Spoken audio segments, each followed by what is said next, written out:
বাংলাদেশে প্রতি বছর নেশাদ্রব্যের কারণে প্রাণ হারাচ্ছেন 1,61,000 মানুষ। প্রাণঘাতী এই তামাক দ্রব্য নেশার হাত থেকে জনস্বাস্থ্য রক্ষায় তামাক নিয়ন্ত্রণ আইন শক্তিশালী করার দাবি জানিয়েছে তরুণ সমাজ। রবিবার সকালে রাজধানীর কৃষিবিদ ইনস্টিটিউটে বেসরকারি নারী উন্নয়ন সংস্থা নারী মৈত্রীর আয়োজনে বিভিন্ন শিক্ষা প্রতিষ্ঠানের 40 জন তরুণ শিক্ষার্থীদের সমন্বয়ে তামাকমুক্ত বাংলাদেশ গড়ে তুলতে তরুণদের করণীয় শীর্ষক এক কর্মশালা অনুষ্ঠিত হয়। আপনারা কারা আমার দ্বারা ইনফ্লুয়েন্সড হয়েছেন, তো এটা খুবই লজ্জা লাগছে আসলে যতবার আমাকে ইনফ্লুয়েন্সার বলা হচ্ছে, উপস্থাপিকা পর্যন্ত ঠিক আছে।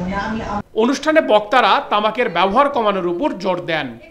টোবাকো কোম্পানিগুলোর বিভিন্ন ইনফ্লুয়েন্সার, বিভিন্ন প্রভাবশালী ব্যক্তিদের নিয়ে তাদের যে কার্যক্রম, তার ফলে আমরা সেই কাঙ্ক্ষিত ফলাফল অর্জন করতে পারিনি, যদিও আমরা অনেক প্রত্যাশা দিয়ে গত সংসদের সময় এটাকে চূড়ান্ত পর্যায়ে নিয়ে এসেছিলাম।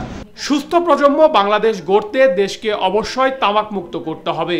বাংলাদেশে তামাক এবং তামাকজাত পণ্যের বিস্তার হয়েছে ভয়াবহভাবে।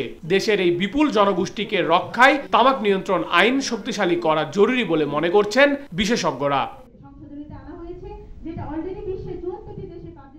নেহাল আহমেদ প্রান্ত, সাউথ এশিয়ান টাইমস, ঢাকা।